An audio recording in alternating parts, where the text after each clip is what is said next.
Net metering की file क्या होती है, नेट मीटरिंग की फ़ाइल किस तरह से तैयार की जाती है, उसके फर्स्ट पेज के ऊपर क्या चीज़ें मेंशन की जाती हैं, पैनल, इन्वर्टर, उसका सीरियल नंबर और सेक्शन लोड क्या होता है, ये तमाम चीज़ें हम लोगों ने डिस्कस की लास्ट वीडियो के अंदर। और हमने इसमें ये भी डिस्कस किया कि आप नेट मीटरिंग की फ़ाइल सोलर सिस्टम लगाने से पहले प्रोसेस में ला सकते हैं या नहीं ला सकते। ये तमाम अगर डिटेल आप जानना चाहते हैं तो लास्ट वीडियो में देख लें। अब इस वीडियो में हम लोग इंशाल्लाह डिस्कस करेंगे नेट मीटरिंग की जो बाकी फ़ाइल है, उसके तकरीबन 33-34 पेजेस हैं, उसका हम लोग एक ओवरव्यू करेंगे। ये तमाम डिटेल तो एक वीडियो में कवर नहीं हो सकती, बट वो एक अहम चीज़ें जो आपके लिए जानना ज़रूरी हैं, कुछ ऐसे हिडन फैक्ट्स हैं उसके अंदर, इंशाल्लाह ताला वो हम लोग इस वीडियो में डिस्कस करेंगे। और अगर आप मेरे चैनल को अभी तक सब्सक्राइब नहीं किया तो कर दें, ताकि आने वाली तमाम अपडेट्स आपको मिलती रहें। तो चलिए ये वीडियो स्टार्ट करते हैं।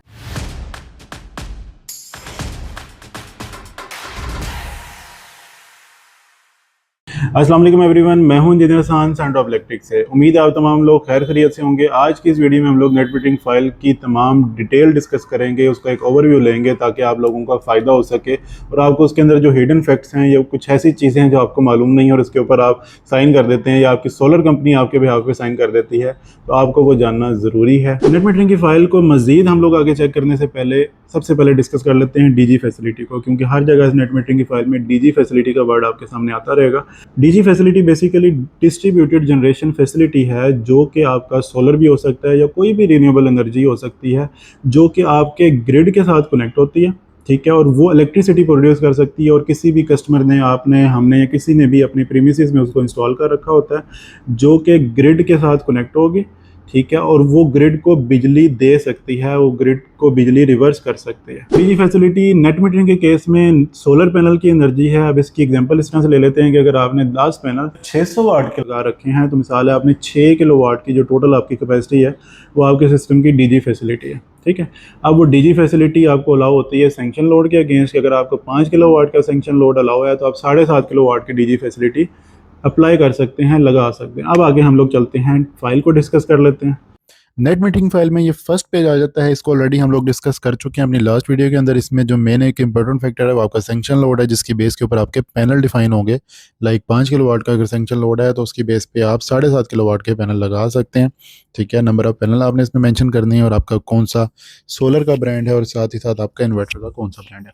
इसके बाद इसकी मजीद डिटेलिंग की तरफ आ जाते हैं। तो सबसे पहले इसमें list of net metering documents आ जाते हैं। ये तमाम चीज़ें हम लोग अभी आगे डिस्कस करेंगे। नेट मीटरिंग की फाइल में सबसे पहले हम लोग डिस्कस कर लेते हैं जो इसका शेड्यूल 1 है। शेड्यूल 1 के मुताबिक आपका एक एग्रीमेंट है जो आप 1 किलोवाट से लेकर 1 मेगावाट तक वापडा के साथ कर सकते हैं। या हाईलाइट मैंने किया हुआ है।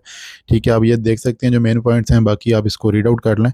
और मेन चीज़ जो इसमें देखने वाली वो ये है कि आपने इसके साथ डेट लाजमी चेक करनी है कि कौन सी डेट को आपका सिस्टम स्टार्ट हो रहा है, आपकी नेट मीटरिंग की फाइल स्टार्ट हो रही है, क्योंकि इसी के हिसाब से आपकी नेट मीटरिंग का एक एग्रीमेंट होगा। ठीक है, और उसके बाद एक और चीज़ है कि आपका 3 फेज़ मीटर होना ज़रूरी है। ये इस पेज के मेन इंपॉर्टेंट फैक्टर्स हैं जो कि आप लोगों ने देख लेने हैं। इसके बाद हम लोग डिस्कस कर लेते हैं आपका एग्रीमेंट क्या है। उसमें सबसे पहले डिज़ाइन रिक्वायरमेंट्स आ जाती हैं। तो डिज़ाइन रिक्वायरमेंट्स में ये है कि आपकी जो डीजी फैसिलिटी है वो इंस्टॉल होगी, वो नेपरा के जितने भी नेट मीटरिंग के जो रूल रेगुलेशन है जो कि 2015 में नेपरा ने लॉन्च किए थे, ठीक है, उसके मुताबिक तमाम चीज़ें होनी चाहिए। इसके बाद फोर्थ पॉइंट आ जाता है कि अगर आपने कोई मॉडिफिकेशन करवानी है डीजी फैसिलिटी के अंदर तो आपने 40 दिन पहले एक नोटिस देना है। ठीक है, उसकी बेस के ऊपर फिर आपने इसमें कोई भी जो भी चेंजेस करवानी है वो आप करवा सकते हैं। इसके बाद इसकी इंश्योरेंस वगैरह की तमाम डिटेल आ जाती है, वो आपने रीड आउट कर ली नहीं है, इतनी ज़्यादा इंपॉर्टेंट नहीं है। ठीक है, फिर आगे डीजी फैसिलिटी की कमीशनिंग टेस्टिंग है कि आपने डिस्को को इन्फॉर्म करना है, डिस्को को बताना है कि हमारा सिस्टम रेडी है, आप इसको आके विजिट कर सकते हैं, डीजी फैसिलिटी की टेस्टिंग कर सकते हैं। इसके बाद इसमें पॉइंट आ जाता है कि आपने एक्सेस देनी है अपनी रूफ टॉप की। जब भी कोई वापडा वाले आपके पास विजिट करने आएंगे तो आपने उन्हें रूफ टॉप की एक्सेस देनी है ताकि वो सोलर पैनल को देख सकें, उस पर जो भी उनकी टेस्टिंग वगैरह करनी है उसको चेक कर सकें। इसके बाद 8वें नंबर पे आ जाता है डीजी फैसिलिटी की। वापडा के पास एक अलाउ है कि अगर कभी भी कोई इशू आ जाता है तो आपकी डीजी फैसिलिटी को बंद कर सकते हैं, डिस्कनेक्ट कर सकते हैं। उसके बाद डिस्प्यूट्स आ जाते हैं, वो आपने तमाम चीज़ें देख लेनी है। उसमें सिंपल सी चीज़ है कि आपने ये प्रॉपर एक एग्रीमेंट करना है, लेकिन उसमें कोई भी अल्लाह ना करे ऊंच नीच होती है तो उसका भैया आपके पास कोई इख्तियार नहीं है। ठीक है, कोई भी डिस्प्यूट अगर होता है तो अथॉरिटी जो है उसकी तमाम बातें मानी जाएंगी, मतलब वापडा की, फेस्को की, लेस्को की, कोई भी आपका अदारा है। उसके बाद इसमें अगर आपने कोई अमेंडमेंट्स वगैरह करवानी है, ठीक है, तो आपने राइटिंग में देना है। ठीक है, और उसके बाद आपकी कोई भी अगर इसमें चेंजेस करवानी है तो आप करवा सकते हैं। इसके बाद नेपरा आपको फिर से बता रहा है टर्म्स एंड कंडीशन में कि भाई साहब हमारी जब मर्जी होगी हम आपका मीटर भी उतार सकते हैं, हम आपका डीजी फैसिलिटी को डिस्कनेक्ट भी कर सकते हैं। ठीक है, ये तमाम चीज़ें आपने इसको रीड आउट कर लेनी है। ठीक है, ये ज़्यादा इतनी इंपॉर्टेंट नहीं है। इसके बाद हम लोग आगे मेन चीज़ की तरफ आ जाते हैं, वो ये है कि ये पेज आपने लाजमी अपने पास संभाल के भी रखना है, ठीक है। जब आपकी नेट मीटरिंग हो भी जाती है तो इसमें होगा क्या कि इसमें जो एस जी है उसके भी साइन होंगे, एक्सियन के भी साइन होंगे, तो ये आपने लेटर अपने पास सेफ रखना है। इसमें आपके भी साइन होंगे, आपके इंस्टॉलर के भी, ताकि कल को अल्लाह ना करे कोई प्लस माइनस होता है इनके पास, वापडा वालों के पास, आपको पता है डॉक्यूमेंटेशन कभी गुम जाए, तो ये आपके पास ऑन रिकॉर्ड ये चीज़ें होनी चाहिए, ठीक। इसके बाद हम लोग जिक्र कर लेते हैं कंपनी का लेटर हेड आ जाता है। इसकी तमाम डिटेलिंग इसमें मेंशन है कि आपके कौन से पैनल होंगे, कितने किलोवाट के होंगे, उसकी तमाम डिटेल आ जाती है कि वो प्रॉपर टेस्टेड हैं, ग्राउंड हुए हुए नहीं हुए हुए, अर्थिंग प्रॉपरली हुई हुई है या नहीं हुई हुई, कौन से ब्रेकर लगे हुए हैं, स्टैंडर्ड्स के मुताबिक लगे हुए हैं या नहीं लगे हुए, तमाम डिटेल आ जाती है, ठीक है। इसके बाद इसमें SLDs आ जाती हैं जो कि सिंगल लाइन डायग्राम है, जिसमें तमाम चीज़ें मेंशन होगी कि आपके कौन से पैनल हैं, वो पैनल आएंगे, उसके बाद आपका डिस्कनेक्ट स्विच आएगा DC साइड के ऊपर, फिर इन्वर्टर आएगा, उसके बाद आगे आपका मेन लोड है, और उसके बाद आप मीटर या डिस्कनेक्ट स्विच के थ्रू आपकी बिजली वापस वापडा को रिवर्स हो जाएगी, ठीक है।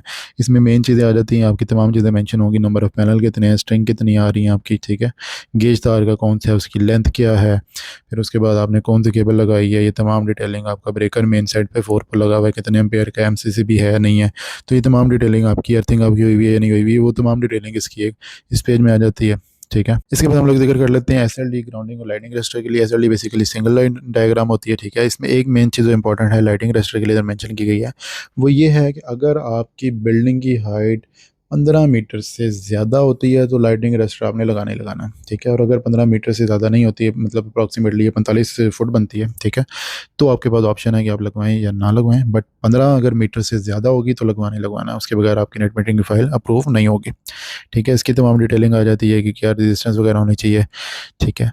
और इसके बाद एक डिस्कनेक्ट स्विच है, लाजमी बात है आपने बाहर इसको ज़रूर कनेक्ट करना है, ठीक है, ताकि आपको कल को अल्लाह ना करे कोई मसला आ जाता है, घर में आग लग जाती है, कोई भी इशू होता है, वापडा वाले भी बाहर अगर कोई अपना काम वगैरह कर रहे हैं, कोई फॉल्ट है, तो वो इसको बंद कर देंगे ताकि अल्लाह ना करे आपकी रिवर्स हो रही है और उन्हें मसला है। शेड्यूल 2 जो बेसिकली है वो standard distributed generation application form है डिस्ट्रीब्यूशन कंपनी के लिए, और इसमें तमाम डिटेल आ जाती है एप्लीकेंट की, और उसका आपका साइट का क्या लोकेशन है, लैटिट्यूड लॉन्गिट्यूड, तमाम डिटेलिंग आ जाएंगी, ऑनर कौन है। इसके बाद हम लोग जिक्र कर लेते हैं एक बहुत इंपॉर्टेंट चीज़ है, वो ये है anticipated annual electricity consumption of the facility और साइट। ये 13,142 ये आपके पूरे साल के 12 महीनों के यूनिट्स हैं, ठीक है, कि आपका अप्रॉक्सीमेटली इतना इस्तेमाल है, उसके अगेंस्ट जो आपका सोलर लग रहा है। ये इसलिए ज़रूरी है कि जो आजकल नोटिस आ रहे हैं कि आपका लोड एक्सीड कर गया, ये हो गया, वो हो गया, तो इसमें ये चीज़ भी एक बड़ी इंपॉर्टेंट है जो कि आपके लिए एक प्रॉपर सपोर्ट बन सकती है, ठीक है। फिर इसके बाद इंस्टॉलर की तमाम डिटेल आ जाती हैं, ठीक है, ये आपने चीज़ें चेक कर लेनी है। आपका इन्वर्टर आपने मेंशन करना है 3 फेज़ है, सिंगल फेज़ है, कितने किलोवाट का है, उसकी तमाम डिटेलिंग आ जाएगी। इसके बाद शेड्यूल आ जाता है नंबर 3। ये शेड्यूल बेसिकली आप नेपरा के लिए है कि आप एक एप्लीकेशन दे रहे हैं कि हमें इसका लाइसेंस प्रोवाइड करें, तो इसमें तमाम डिटेल आ जाएगी कि इंस्टॉलर की भी आ जाएगी, आपकी भी तमाम डिटेल आ जाएगी,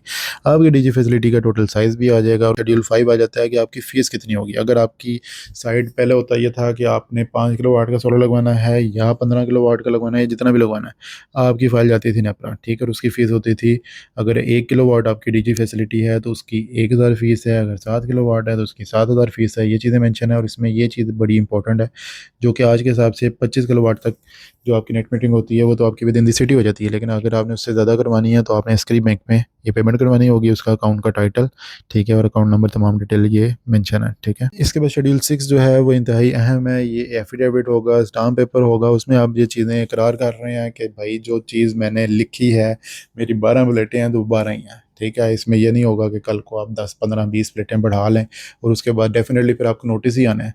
और नेट मीटरिंग की ये फ़ाइल की तमाम डिटेल आपसे जिक्र करने का मतलब ही यही था कि इसमें ऐसी ऐसी टर्म्स एंड कंडीशन है कि वापडा वाले कभी भी आपका मीटर भी उतार सकते हैं, कुछ भी कर सकते हैं, ठीक है।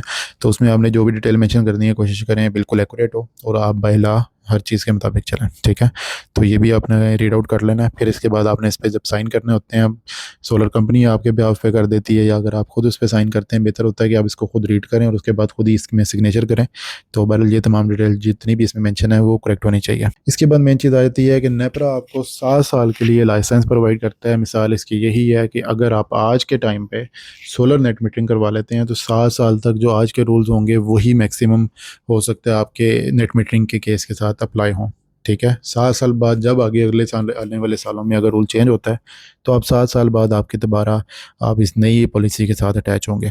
ADB का जो शेड्यूल 7 आ जाता है उसमें देखें आपके सामने है कि कस्टमर के साथ जो एग्रीमेंट है आपकी कंपनी का, ठीक है, जो भी आपका इंस्टॉलर होगा उसकी तमाम डिटेल आती है। ये आपके लिए बहुत ज़रूरी है कि आपका इसमें वारंटीज़ की तमाम डिटेल आ जाएंगी, आपके प्रोडक्ट्स की देख सकते हैं, पीवी मॉड्यूल, इन्वर्टर, तमाम डिटेल आएगी, केबल कौन सी लगी हुई है, और उसके बाद आपका एक प्रॉपर एग्रीमेंट होगा जिसकी बेस पे लाइक अगर 10 लाख की आपकी पेमेंट है, आपने इनिशियल पेमेंट क्या देनी है, और उसके बाद एट दी एंड आ जाके आपने जब आपका सिस्टम कमीशन होगा उस टाइम आपने क्या पेमेंट देनी है। आप तमाम चीज़ें एक्यूरेटली इस फाइल में मेंशन करवाएं, क्योंकि ये आपके लिए एक सबूत भी है, आपके लिए एक गवाही भी है, और यही आपका एक टर्म्स एंड कंडीशन है, एग्रीमेंट है, ठीक है, जिसमें आप आगे जाके देखते हैं देखें कि चीज़ की वारंटीज़ हैं कि आपको इन्वर्टर कितनी वारंटी में आ रहा है, पैनल कितनी वारंटी में आ रहा है, तमाम चीज़ें देखिए। कल को अगर अल्लाह ना करे मसला बन जाता है तो नेट मीटरिंग की फ़ाइल की बेस पे, क्योंकि ये एक मिड पॉइंट है जो कि नेपरा ने तमाम पॉलिसीज़ दी हुई हैं, ठीक है, तो उसके मुताबिक अगर आपको कल को क्लेम के इश्यूज़ बनते हैं तो ये आप क्लेम ले सकते हैं अपने इंस्टॉलर से, जो आपको हो सकता है ना प्रोवाइड कर रहा हो या तंग कर रहा हो। फिर अगर आपका इसके हवाले से कोई क्वेश्चन है तो हम नीचे दिए गए कमेंट्स में बता सकते हैं, और मजीद ऐसी अपडेट लेने के लिए मेरे चैनल के साथ जुड़े रहें और मेरे चैनल को लाइक कर दें, मेरी इस वीडियो को लाइक कर दें, मेरे चैनल को सब्सक्राइब कर दें और दूसरों के साथ इसको शेयर भी कर दें। थैंक यू, अल्लाह हाफ़िज़।